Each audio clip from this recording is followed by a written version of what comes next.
Vow, view, vow, view, vow, view, vow, view, vow to view, vow, vow to view, vow, vow to view, vow, vow to view, vow, vow to view, vow, vow to view, vow, vow to view, vow, vow to view, vow to view each other's movies, even though we don't always like them, but it's okay because we love each other and movies too. Hi guys and girls, and welcome to Vow To View, your Daily Planet podcast all about marriage and the things we make each other watch. I am your host, Elyse Daly. And I am also your host, Scott Daly. And together, we're the Dailies. Why are you looking at me like that? I don't know. I wanted to kind of say in co-hosts too, but you know. You already did that. No, I didn't say co-hosts. I said I was the host, and then you went in and said you were that too. Not co. You just did that. Weird. You just did that. Okay. It's okay. This is the podcast where each week we pick a movie and make each other watch it, and then we come on here and talk about it, and talk about love and our marriage and what we learned about each other and our lives. And our lives. So much to learn about each other's lives. This week we are celebrating the release of the Avengers Infinity War. Yeah, I was like, what are we celebrating this week? We didn't have anything happen this week that we're celebrating. By traveling to the Marvel Cinematic Universe with each of us picking our favorite movies from that universe. Oh, what? Blast. You know, we had that week that was blank, and then I was like, oh my gosh, this is an excellent week to do this next thing. And so I might have to push back what we said we were going to do last week and do the Shakespeare thing, and then I have something better to do next week because of what next week is, and next week is all about me. What? I'm sorry, I'm jumping ahead a whole lot. My brain just kind of like... this out because you're not explaining what you're talking about. And so next week is people. Teacher Appreciation Week. Okay. So why don't you pick your favorite movie for next week that has a teacher in it, like your favorite teacher movie. And then the week after that, we can do Shakespeare. And then we've got the rest of our weeks for a while. Man, why are we doing this at the front of the show?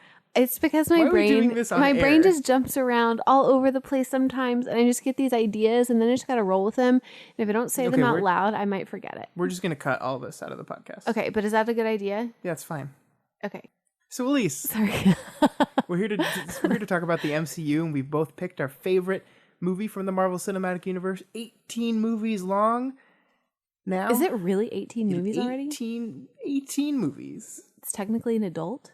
It is. Wow. Except the deciding factor for adult or not is not how many movies you have. I mean, there's 18 now. 18 means you're an adult. 18 years means you're an adult. Yeah, but... The Marvel Cinematic Universe has been out for 10 years. Well, you know what? There's 18 of them. So I'm going to say it's graduated to adulthood. Okay. Yep. You're being very quiet today. Am I? Yeah. I'm sorry. Let me be loud! That's too loud. I'm sorry. There's a balance. Elyse. Yeah. What'd you do this past week? This is the section of the podcast I call... What did I do this past week? What'd you do this past week? Even though I know the answer to that because I live with you. Yeah. I would hope that you knew what I did last week. What'd you do this past week? Are we talking from like Friday to Friday? Or are we talking from Sunday to... There's a lot of... I don't care. You just kind of got to decide. Answer the question. What did I do? Well, you know, my sister was in town, so that was really fun. And we hung out a little bit. We had a macaron baking class that we went to with my mom, which was really good. I learned how to make some macarons. To properly say the word macaron. Well, there's two different types. There's the American macaroon, and then there's the French macaron. And we had a lesson about the differences between those two things. Because the macaroon with the two O's is the coconut cookie mixed with a lot of sweetened condensed milk, and then sometimes has some chocolate on it. And the French macaron is the almond flour cookie sandwich with typically some buttercream in the middle. Sometimes it's a ganache, sometimes it's a jelly. So that's the difference between the two things. And we made the French macaron, even though I've made the American macaroon before. Wow. Yes. That was great. Thank you. Yeah. Just thought that everybody should know the difference between the two things. Well, they do now. Yeah. It's an important thing to be able to differentiate between. They taste completely different. We also went to my sister's wedding That's really yeah, what I hadn't was, gotten to that that's yet. what I was That fishing was Saturday, for. and then you start Sunday was talking the about wedding. macarons. I mean, you told me what did I do during the week, and so I started going from, okay, well, Friday the podcast came out, and I hung out with my sister, then Saturday I did the macaron class. I don't And mean... then Sunday I was going through and I was telling people about what I did. Isn't that what you asked me? I don't need a play-by-play. We went to my sister's wedding. The big thing that happened this week is my sister got married. Well, if you wanted me just to jump to that, then you should have just said, hey, Elyse, what do we do on Sunday? And then I could have said, hey, Scott, this is what we did on Sunday. Okay. I'm sorry. I will be more specific with my lead up. You know how I have to like have specific direction, or otherwise I just go all over the place. You're a director's nightmare, Elyse. I am a comedian's dream, though. Well, right? Improv, comedy. It's all me. So yeah, my sister got married this past weekend, and it was great. We had it was really fun. My family in town, a bunch of Italian people, so many Italians. We had we didn't have a lot of, though, with this many Italians. We didn't have a lot of pasta. Yeah, well, they came to Texas, so they expected to eat Tex-Mex, so we had a lot of that. Did we? Yeah. Oh, we did have it that one time. A lot. Okay, we had a fair amount of Tex-Mex. Yeah, we had 6 people staying at our house for 4 nights. We hadn't, yeah. That was a lot. There's 2 beds in our house, 6 people, so we got very cozy. No, we had an extra air mattress that we brought and we used our couch. Very cozy. We did not get that cozy. Very cozy. No. But yeah, so we would have people stay with us, but it was fun. It was fun. Yeah. The wedding was good. It was great. It was a beautiful wedding. It was beautiful. It had rained the night before, but it had dried out enough for this the ceremony to be outside. Your cousin did a wonderful job. Yeah, my cousin on it. was the officiant, and he did a great he job. He really did. All my old family was there. That's not nice to call them all old. Well, I meant the old people in my family were Oh, there. okay. Because I was about to talk about how if any of them had any personal or political objection to the wedding, they did not voice it, and they were well behaved. It was good. Everything went well. I know. I thought it did. I danced the night away. Definitely, cut that rug. You cut so many rugs, babe. I cut so many. It's like there was no rug left on the floor after I was done with it. The venue owner came in and was like, "What happened to my rugs? They've all been cut." I know. Yeah, this was cool. I'm trying to think. I think this is the first gay wedding I've been to. And it was for my sister, so it was very emotional for me. Surprisingly you gave a great emotional. Speech. Thank you. You're welcome. And I think the cool thing about me is, as much as it was very different from I grew up Catholic, right? My whole Italian and Irish family was Catholic, so I've been to a lot of Catholic weddings, and Catholic weddings. I've never been to a Catholic wedding. Weddings suck. Are they really long? There's I a hate whole long mass. Weddings. There's a whole mass. You do a whole mass. It's like Jesus. I want to eat your body. I want to eat the wedding food. I know, the cake. Everyone's there for the cake. It's like, Jesus, I want to drink your blood. I want to do the Cupid shuffle, Jesus. Your day is Sunday. Cupid shuffle. It is Saturday. I'll see you on Sunday, Jesus. I just want to do the wobble and other white people dances. But yeah, no. But so this was it was cool that it was a very different. My cousin officiated a really great ceremony. It was very personal to the two of them and beautiful, and the rest of the wedding, all other parts of the wedding, I think were fairly traditional in the fact that it followed a lot of the standard ceremonial beats to it, and I thought that was cool. It's a good wedding. That's all I really had to say. I enjoyed it. Got some good photo booth pictures. Yeah.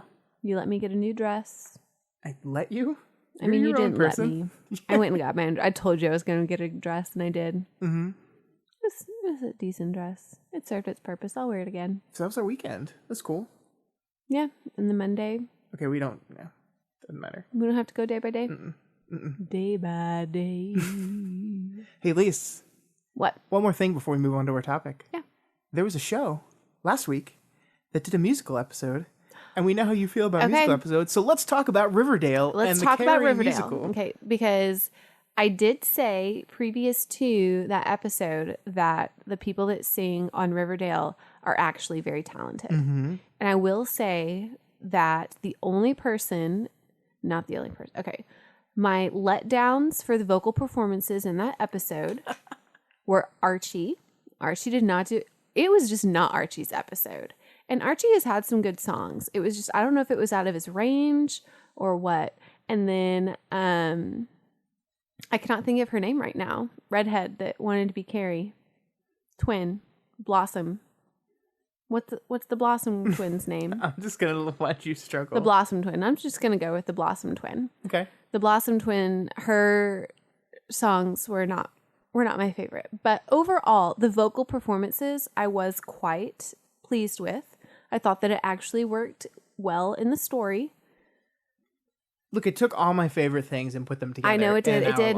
You got musicals. I will also. You got Stephen King. You got Riverdale. You got Barb. Archie. You got Barb. Fuck Barb. Fuck Barb. Hashtag fuck Barb. Hashtag Carrie's Barb. No. Barb is Carrie. Ethel, Barb, Carrie. So yeah, there we go. Barb, Ethel, Carrie. There's an example of a musical episode that you enjoyed. Yes. I wish the dancing was better. I will always say I wish something was better unless it's on Broadway. But I will say, overall, I was pleased with it. Well, good. I was pleased. Wasn't great. Yes, it was. It was really good. Incorrect. I will say really good, not great. All right.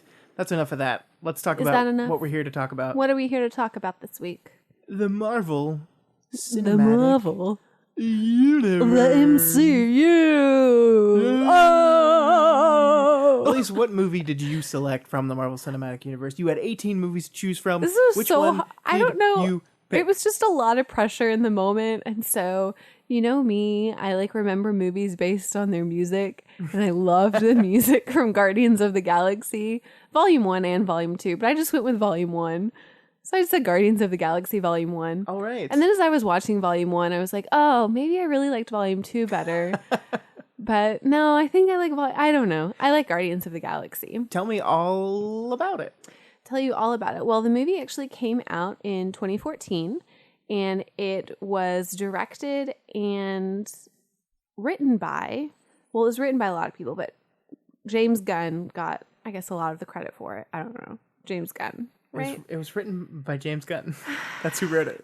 Well, you know, and his writing partner, some of Nicole these things, Perlman. It's like character created by. Well, those are just look at the written screenplay. by. You know, there's some people that got their names to certain things, but James Gunn and Nicole Perlman. Mm-hmm. His writing partner. That's writing James Gunn's partner. Writing partner. Yeah. Mm-hmm. So they're responsible for it, and you know, I don't remember if I've seen many James Gunn things. I've seen James Gunn's brother Sean Gunn in a lot of things. Of course you have. So maybe I've seen some James Gunn things because he puts his brother Sean Gunn in some things, and you definitely don't miss Sean Gunn in anything you see him in because he's a funny guy. But yeah, so I really liked this movie. Why? Why'd you pick it?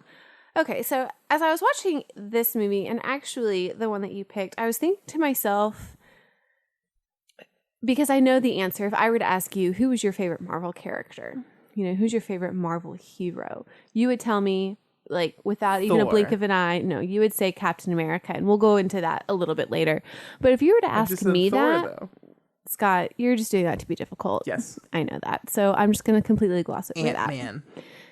But if you were to ask me that, Vision. I don't really know who I would say. Hawkeye. And I think that the reason to that is because it's not necessarily that I like the characters in these movies. It is not necessarily, I mean, I do like the actors that play these people in these movies, but they're just fun. And they're usually kind of quippy and... You've just described every single Marvel movie. I know, exactly. But I think that the moment where I really enjoyed it because it was just completely lighthearted, fun action movie. There was a different vibe to Guardians of the Galaxy than there was to the other ones. And it kind of shifted some of the movies that have come after it. And I think that that's why I like it, is because it in a series of movies that has had a formula. And there's definitely a formula to this one as well. But it still had a different vibe. Okay. And so I really enjoyed it. This was before us. This is before we met. It was. Yeah. This was the last Marvel movie that was a Before Us movie. I was trying to think about that too. No, I don't think we What saw was the Avengers first- together. I guess we didn't. What was the first Marvel movie we saw together? Ant-Man you saw whenever I went to Europe. Correct. So I guess it's everything It's gotta be after Civil War, Ant-Man. yeah. So were you seeing these movies in the theater regularly at that point? Oh my gosh, Maggie just farted so bad. Why would you say that on the podcast? Because I want everyone to feel my pain. It's really bad. Because I'm talking, it goes in my mouth. She's snoring very loudly too. Will you wake her up? But if I touch her again, what if she sprays? Oh my god, just wake her up. Wake up, you stinky thing. Oh my gosh.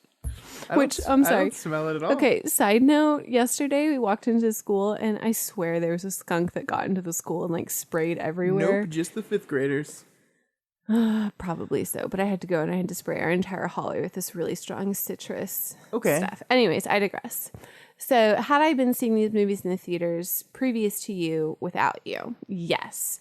The only ones that I had not seen in the theaters were all of the Thor that came out before you, which I think it was just, I saw the first Thor. Is there a second one? The only one you haven't seen is the second one. And I still have not seen it. Correct. But I saw the third Thor Ragnarok because I saw that with you. So that, I think, is the only one that I haven't actually ever seen. And I haven't seen it in the theater. Every other one I've seen in the theater. So you were pretty into these then? Not Yeah. like hugely, but... No, I remember very vividly seeing actually the very first Iron Man movie in the theater because it was something that was new that came out and Adrienne was in her Robert Downey Jr. phase then. She like hardcore was in a Robert Downey Jr. I must phase at ask one her point in about her this life. Robert Downey Jr. phase next time I see her. Oh yeah, we saw a lot of what was the movie with him and Jamie Foxx and the cello player? I don't remember. Yeah, we saw that movie. That's when she first found the movie Kiss Kiss Bang Bang. So Adrienne had this huge Robert Downey Jr. phase. And so we went and we saw this whenever it came out. And she was like, oh my gosh. Anyway, Guardians of the Galaxy. Yeah, so Guardians of the Galaxy. I like it. I don't know. It's just, I think that Chris Pratt's character is fun. I go back and forth because I'm like, Big Groot's fun, I guess. But I love Baby Groot. So then I was like, did I really like Volume 2 more than I liked Volume 1? The music in both of them was good, but I really didn't like the whole father character. What's his name?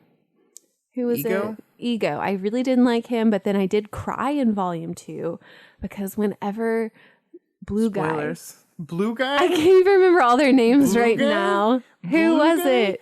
What's his name? Mary Poppins. Whatever his name is. Yondu. Whenever that happened with Yondu, it did a number on me. They really did that. And that's actually one of the reasons that I liked this movie too, Volume 1 in the first place, because that was also in my Walking Dead phase. And I was like, oh my gosh, it's the guy from Walking Dead. And he played a nasty man. So and then he glad played that a phase nasty man is here too. over. I mean, eventually I'm sure I'm going to go back and watch it at some point in time. But I don't know. It's just because I kind of, my curiosity peaked. And I really want to see how they did the whole Carl thing. So we'll see. You could just spoiling crap all over the place. I didn't say anything. I just said the Carl thing. The whole Carl thing? I just said the whole Carl What's that going to thing. be interpreted as? I don't know. Maybe if you stop talking about it, people can interpret it however they wanted to interpret it. Guardians of... I have gone back and forth about which of these two movies I like better. You can't really pick. Guardians 1 and 2. I think sorry, one more note. I'm going to interrupt you. I think that one thing that I really liked about rewatching this movie is I think it's going to have a lot of elements that I forgot about that I'm going to need to know for Infinity War. Like what the Infinity Stones are? Exactly. Yeah, that's probably pretty important. So, you know what? This is actually a pretty important movie to the whole 18 franchise. Because without this, there wouldn't be a lot of explanations to some stuff. I mean, they would have And then there wouldn't have been Thanos. And I mean, without this movie, the whole thing would crumble. Thanos was in the Avengers, so. You do not know this movie that I am thinking of. Yeah, I think this movie was one of the times that Marvel, I mean, this whole thing that Marvel has done was a big roll of the dice, right? But then they went through and they did 10 movies and they had their thing pretty set. They had their Iron Man movies and they had the Thor movies and they had the Captain America movies, and then every so often they would come together and do an Avengers thing. And this really was a departure for them because nobody knew who the Guardians of the Galaxy were. These were very... I didn't. Like really obsessed comic book fans knew these people, but I didn't know who these characters were at all. These are really obscure characters. Most of them are either CGI or heavily made up. This was a risk for them, and it paid off. And I think all of this is to the strength of James Gunn, who I think is like he's a good director. You probably haven't seen. What else did James Gunn do? He did a movie called Super, which is... I bet it was super. Okay. Super awful. I'm just kidding. I bet it was super great. He did a movie called Slither. He does he had that's a horror film kind of. You know how I feel about my horror. But he does this thing where his movies have this real, like you said, you cried in the second one, and his movies have this real sense of heart underneath it all. Like he's very good at building pathos for his characters. So you have this movie where these really ridiculously, this movie has a CGI raccoon holding a stick crying over the death of a big tree man. You remember the Belko experiment? Forgot he did that. I actually kind of liked that one. That was a trippy movie. It was okay. And Sean was in that too.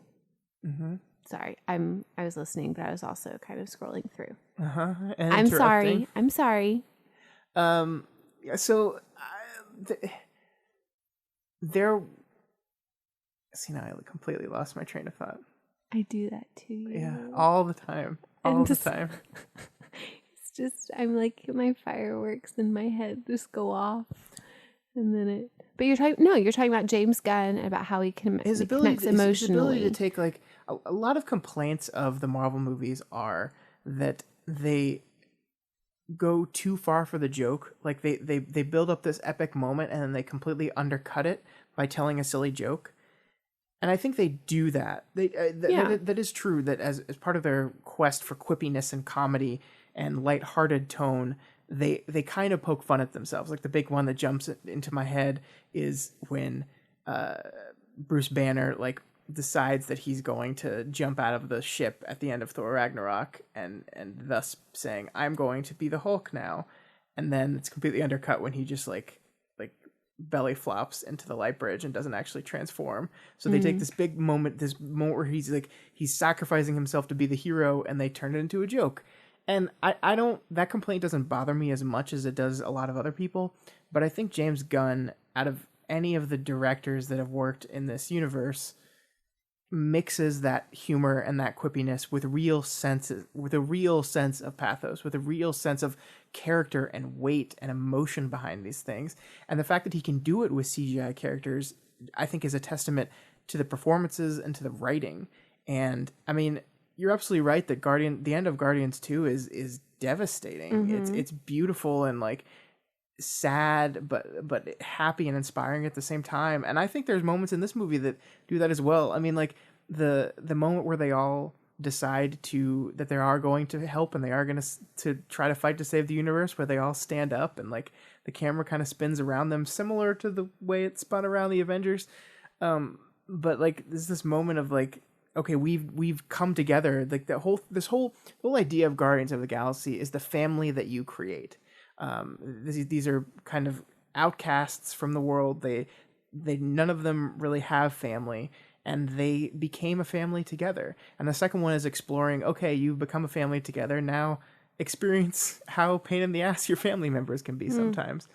And I think that's something that's just so universal. So you plug this universal emotional feeling into a movie with space and monsters and CGI and lasers and power stones, and the emotional through line connects you to all these characters, no matter how zany they are, and that's the trick. And that's what I think James Gunn does better than anything. That's what I think Marvel does just about as well as anyone can.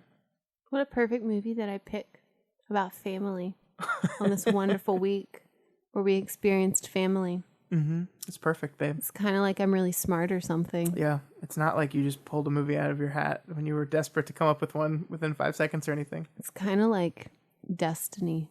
Destiny? Yeah. Destiny. Yeah. Okay. That's what I'm going to say. But also, I really do think that it's just the Guardians movies are kind of my favorite movies. And I really do think it might have to do with the music just a smidgen bit. I mean, the music is really But I also good. did really like Thor Ragnarok. But that was also because it was a completely different tone.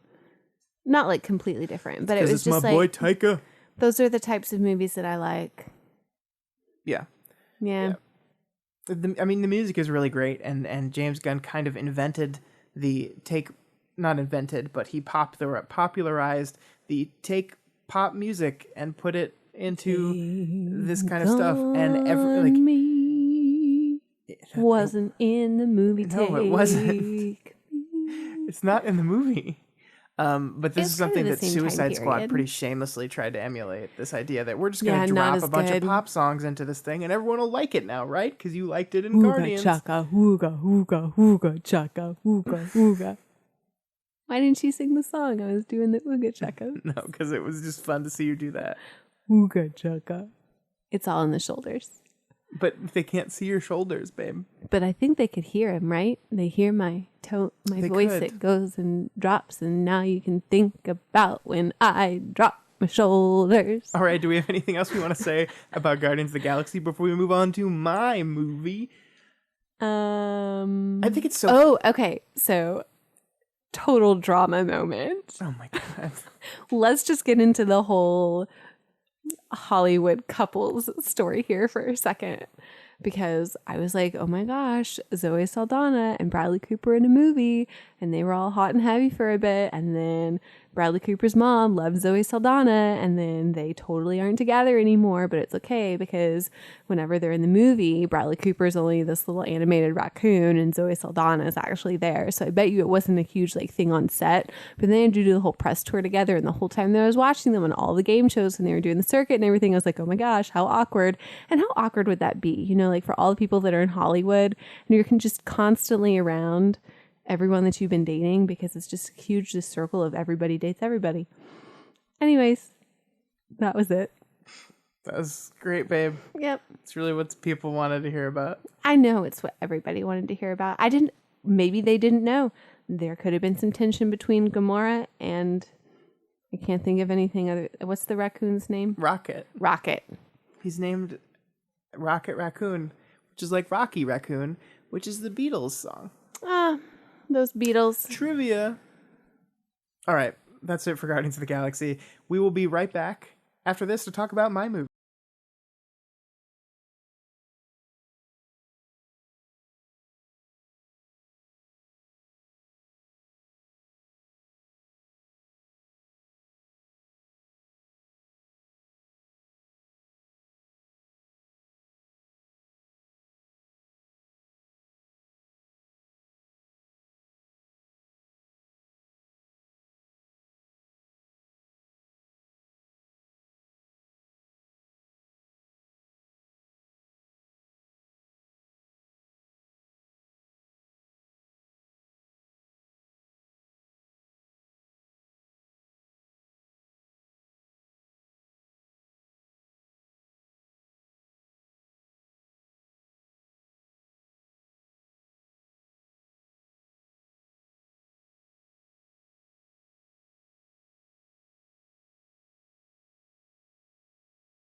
and I realized the chocolate chip cookie dough was gone.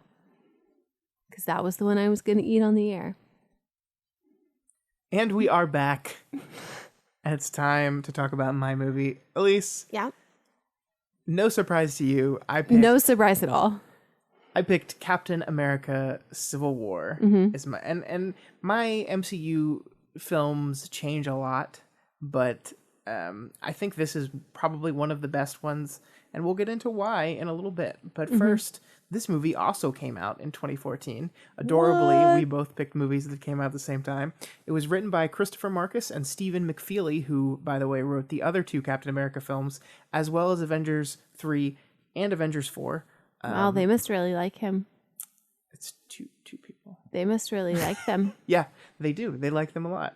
They also wrote Thor: The Dark World, which is the one that I didn't see. Yeah, it's also not very good. So maybe they're not really all that I just said they were. This was the first movie of the Marvel Cinematic Universe directed by the Russo brothers, who have now also directed Captain America: Civil War and are directing Avengers: Infinity War and whatever the Avengers after that. And they got their start on music videos, right? Yeah, I mean, they did. I think that's right. They did some work with Dan Harmon on Community. They directed episodes of Community, which is why you'll find old Community cast members like Danny Pudi in their movies. But I this think was they their got their first, start how I said it. Because I'm just going to say I'm right. And I don't even know if I'm right. But I'm just going to say it. Yeah, and obviously there's something Marvel liked about them because they basically, after Joss Whedon said, no, I'm done, they handed the MCU to them. They're handling the biggest properties. We don't know why he did it. Yeah, we do. It's because he had a lot of... we don't know why he'd let us down. He had a lot of creative differences with Marvel. That's why he did it. We don't know what they were. So, I like this movie a lot. As you said, Captain America is my favorite Marvel character. Yes. I'm gonna let you explain why, and I'll tell you if you're right or not. Oh, I've already told you why I think that he's your favorite. Yeah, but tell the microphone. Okay, so here's the deal. Scott loves characters that are good and always fight for good and are never swayed, and that they have the strongest moral compass that there like ever was to ever be on screen. And it's like Captain America is Marvel's DC's Superman. And those are like the just, all American boy. I'm just going to fight for you and I'm just going to be true. And there's no like, it's all black and white, and I'm just going to always stay in the white. And anybody who does the wrong thing, there's just got to be some way to bring them down. And that's what I'm going to do, because if you're wrong, then you're wrong. And Scott really likes the idea that someone can have that conviction and stay true to it, and that he doesn't change, and that he always fights for it. And Scott can just get behind that. And then you got me, on the other hand, who goes behind and picks this little guy who's trying to steal things and sell them to the other like people in the galaxy for money. So you can really tell how both of us like have a different personality, to where Scott is very like, let's just do the right thing. Let's just see exactly what both of the sides are, and we're just going to make sure that we do the right thing. And then there's me, who's like, I could kind of go either way. We'll just see what really happens. Anyways, but that's why. But it's because you like those strong characters that are always fighting for good, and they're always going to sacrifice themselves for the greater good. And not that that's bad, but that's what it is. I mean, I think you're simplifying it a little bit. Oh, that was a big explanation, though. I mean, like, Captain America is a really complicated character. And yes, superhero stories can do so many different things, but I think the greatest thing superhero stories can do is to inspire people to be their best selves. And I think that's what stories like Superman and characters like Captain America can do. Mm-hmm. They are these larger than life characters that represent the best in us. Steve Rodgers has not changed fundamentally. But don't you think that sometimes that's a bad thing, to have the same things that you hold tied and true to in the 1940s, and then you have like all of this time that passes by and things that have happened in your life, and you're still thinking with that mindset in the 1940s that is so black and white, and now you have to really kind of take into consideration that things have changed and they're different. And I know that that's the whole thing. Movie is about. I know, But I'm saying, like, you have to, you can still have, like, your moral compass, but you have to take into consideration those other things. And I think that sometimes Captain America is just, he tries to be too pretty boy. You gotta go steal and sell some things to the black market sometimes. No, you don't. Why? Yeah. Makes you a little bit more relatable to the people. That's why I love this movie. That's what we all do. Because the first Captain America is Steve Rogers becoming himself, but has always been himself. The coolest thing about Captain America, the character, is the superpowers didn't change who he was fundamentally. He was Captain America before he got the super soldier serum. He was the guy that walked into an alleyway and saw someone getting beat up and said something to them, even though he was a little weakling. Mm-hmm. He was the guy that threw himself on a grenade without thinking about it, without questioning it. That's just the person he was.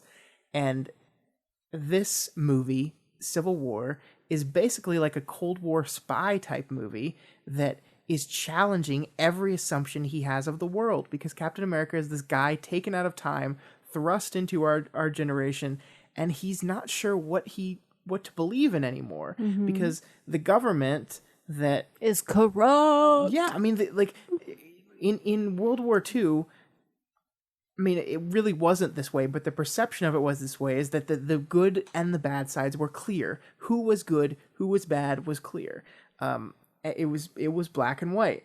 We were the good guys. The Nazis were clearly the bad guys. That is not a complicated argument to have. Now, was America perfect? No, absolutely not. But it was a different time, and he finds himself thrust into this time where suddenly he doesn't know what to believe anymore. He's seeing troubling things. He's seeing S.H.I.E.L.D. and this whole Project Insight thing representing fear, not freedom. That's what he says. And he's not sure what that means. Does he rebel against the government that's the only thing he's ever known, the only thing he's put his trust into? It's not about Steve's mindset of what right and wrong is changing. It's about updating that right and wrong to a new set of parameters. And that's his arc throughout this entire thing. That's his arc throughout every single movie that he's in. Movie series. Trying to figure out what is his place in a world where things aren't so clear. And you know what I think we're going to find out after this next movie? What's that? Is that his place is no longer there. Well, that's my prediction. That's the thing. In Age of Ultron, his greatest fear is that the war is over. There's no fighting left. And who is he? If there's no fight left, what does a soldier do? And he's wrestling through that throughout all these movies, and he's not a perfect character. Like, he's not. He makes mistakes. He screws up. I think Civil War, like his obsession with Bucky, his obsession with saving his old friend, of staying loyal to the people that he and always trying to see best in people, gets him in trouble. But he still doesn't change. And like that. A lot of people think that's boring. A lot of people think it's boring to have a character who doesn't change. But it's not like he doesn't go through an arc. It's not like he doesn't go through a growth and learning experience. It's just that his fundamental core, who he is fundamentally at the center of his being, does not change. I get why people find this character kind of boring. I get why people tend to like the bad boy character better. Is that what my character is? The bad boy character. Chris Pratt? Yeah. No. Chris Pratt is not the bad boy. Who's the bad boy character? Oh, Loki. I did like Loki. Right? I mean, Wouldn't it be Loki? Iron Man's closer to the bad boy character, I think. Yeah, Iron Man's not my favorite.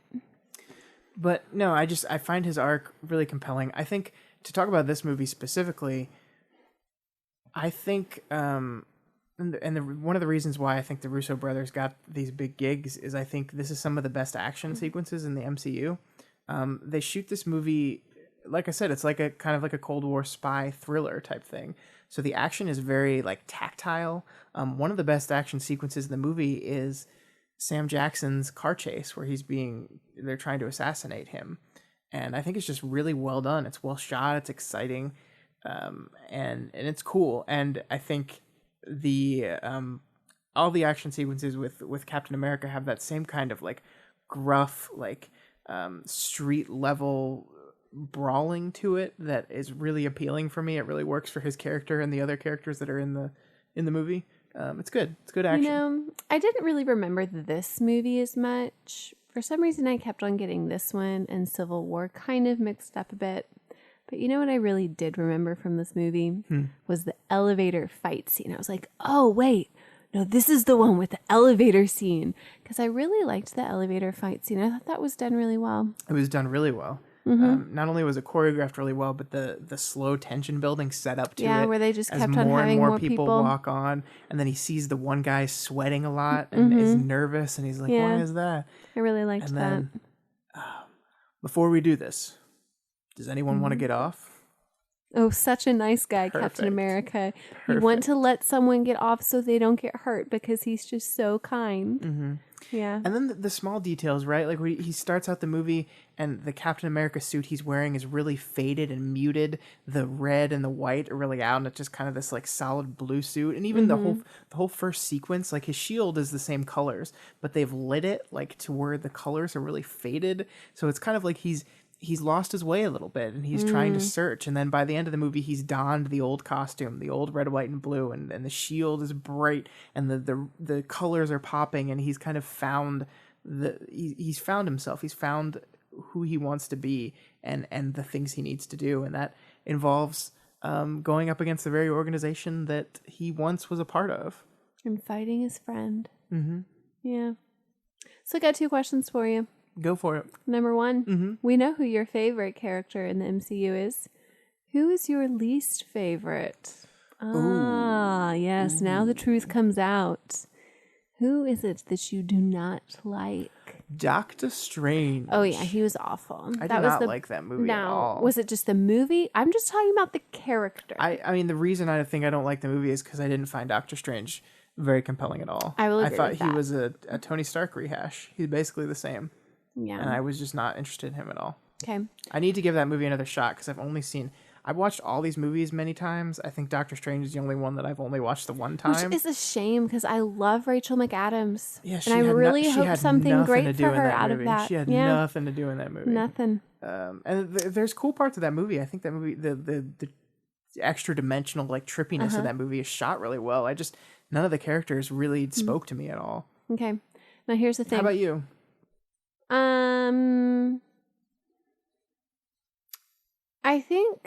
I guess I would say Doctor Strange as well.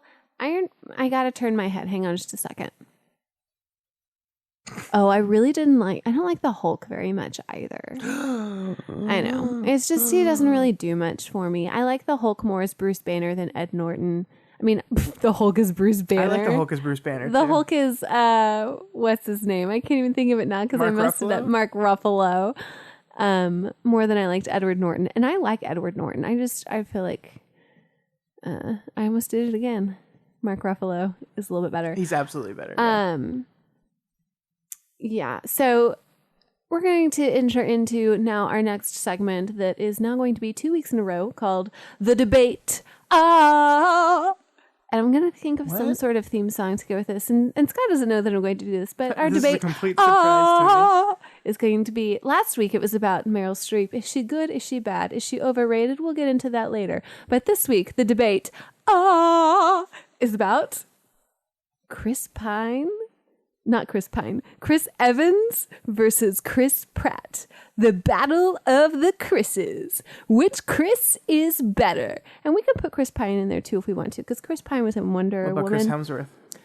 Oh, there's so many Chris's. Chris Pine, Chris Hemsworth. Is that the... Thor. Yeah, it is that Thor. There's so many Chris's. Okay, so we got the Chris debate here. We got Chris Hemsworth, we got Chris Pine, we got Chris Pratt, we got Chris Evans. Which Chris are you going to diss?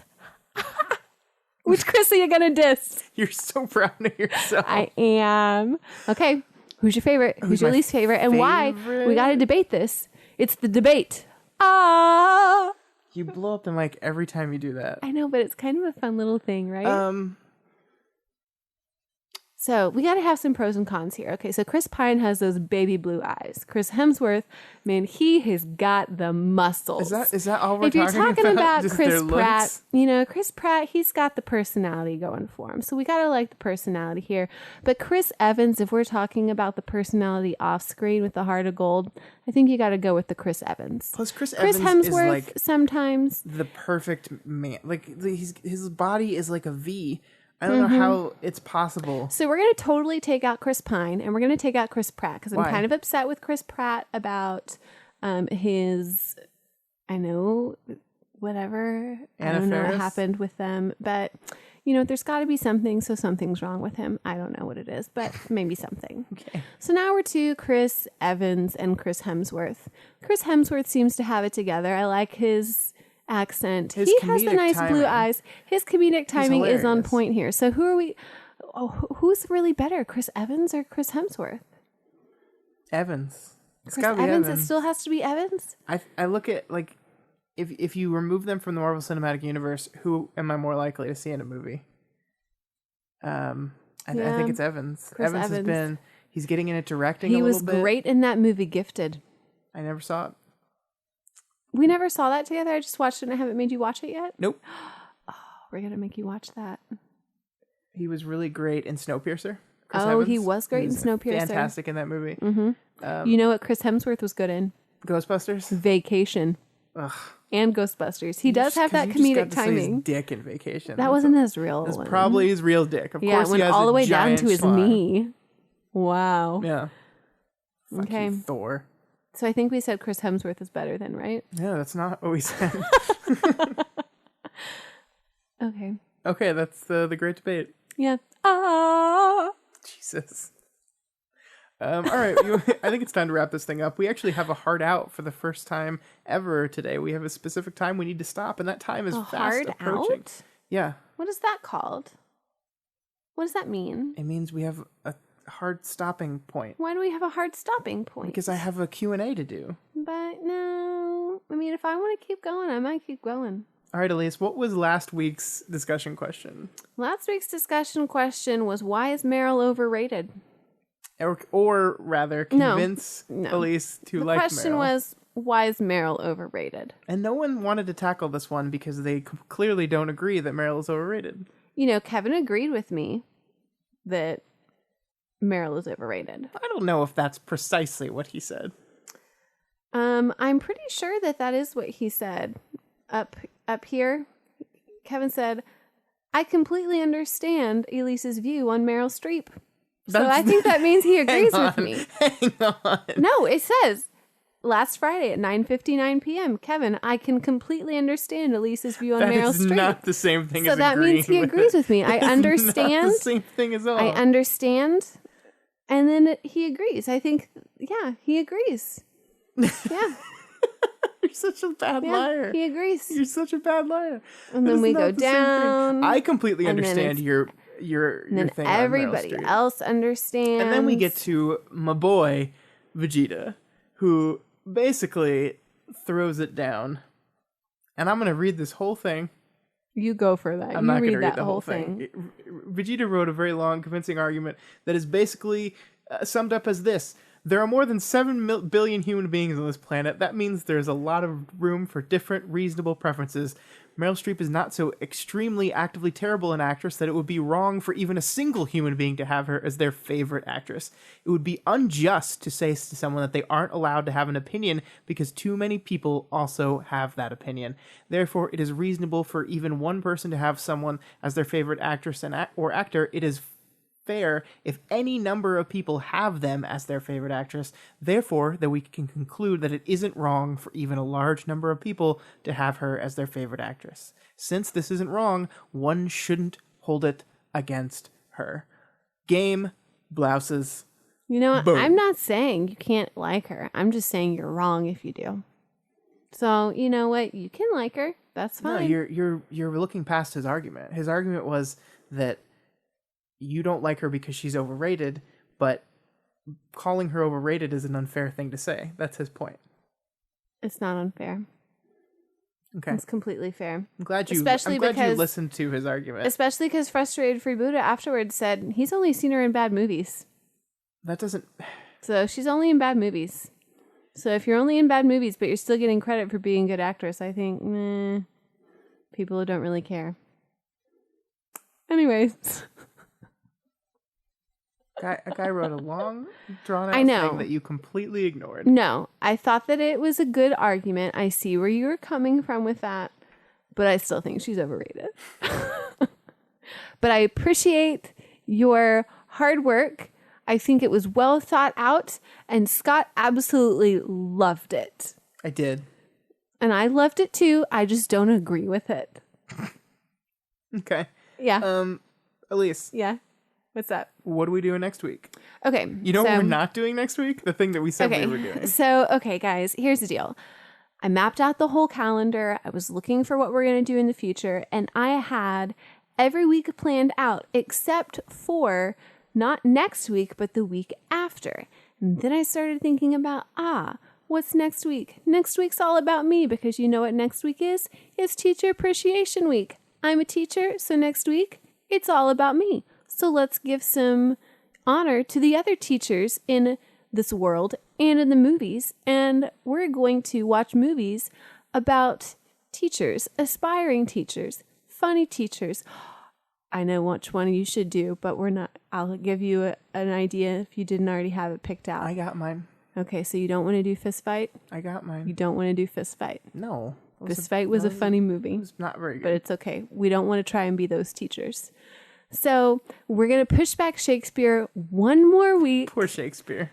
One more week. We were officially leaving Shakespeare month behind. And yeah, we already pushed him back once. It wouldn't really have been... It wouldn't have been just April tell still. What you're doing. So we're going to do Teacher Appreciation Movie Week. And then we'll do Shakespeare after that. So the movie that I chose is the teacher that I try to be every day. And that is the movie Dead Poets Society. I think you have seen that movie before, correct? Oh, Captain, my Captain.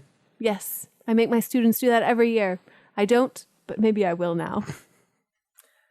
I have picked as mine School of Rock. Oh my goodness. What?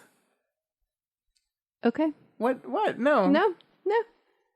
I just pick like this actual inspirational teacher that's like making a difference in all of the kids' lives at school, and you pick Jack Black. Don't make fun of Ned Schneebly. Yeah, you pick just Jack Black, basically. Basically, you did because you did pick Jack Black, but that's okay. I actually like that movie a lot. It's fine. I approve of your choice. For the discussion question for the week, since Elyse pulled an audible on me once again, we didn't have a question prepared, so here it is. Who was your favorite teacher growing up? Yeah. And why? What did they do? How did they inspire you? And let's talk about your favorite teacher during Teacher Appreciation Week. Yeah. It's a great question. And if it's me, because I teach you things every week, you can just talk about me. It's definitely not. Yeah. All right, that's all we have time for you guys this week. If you like this podcast, you can check it and all the other shows we do. What? We got a review. I know. Did you not see in my script where... No, I don't have a script out. I'm sorry. Continue. If you like this or all the other shows we do, you can head on over to dailyplanetfilms.com and check them all out. Also, consider donating to our Patreon account, patreon.com/dailyplanetfilms. You can subscribe to this podcast on iTunes, Stitcher, Google Play, YouTube, all of the places you can subscribe to them. Yeah, subscribe on YouTube. Yeah, do that. I don't know why I decided just on that one. And if you are listening on iTunes, you can leave us a rating and a review. Elyse, last week you extended a challenge, a Shakespeare-themed challenge to our viewers to leave us a review. And even though we've pushed off the Shakespeare episode once again... the Shakespeare episodes, should we push off the review or should we just keep it still? Let's push it. You want me to push the review? Yeah. We have a review to read, but we're gonna hold it. If you want to read it, you can. And then you can imagine how I'm going to deliver it in my best Shakespeare. Don't do that. And then you can compare it. Don't do that. to next week because we are going to do Shakespeare the week of Cinco de Mayo. That's next week. Did I get off on the weeks? I think so. So we're not going to do Teacher Appreciation Week no more? Oh, man. I mean, what do you want to do? Is next week Teacher Appreciation Week? Yeah. Well, then we'll do I messed it all up. Because we got to do the next one, the holiday. We'll see you guys. Poor Shakespeare. We'll see you guys next week. Attention all S.H.I.E.L.D. agents. This is Steve Rodgers. You've heard a lot about me over the last few days. Some of you were even ordered to hunt me down. But I think it's time you know the truth. S.H.I.E.L.D. is not what we thought it was. It's been taken over by Hydra. Alexander Pierce is their leader. The Strike and Insight crew are Hydra as well. I don't know how many more, but I know they're in the building. They could be standing right next to you. They almost have what they want. Absolute control. They shot Nick Fury. And it won't end there. If you launch those helicarriers today, Hydra will be able to kill anyone that stands in their way. Unless we stop them. I know I'm asking a lot. But the price of freedom is high. It always has been. And it's a price I'm willing to pay. And if I'm the only one, then so be it. But I'm willing to bet I'm not.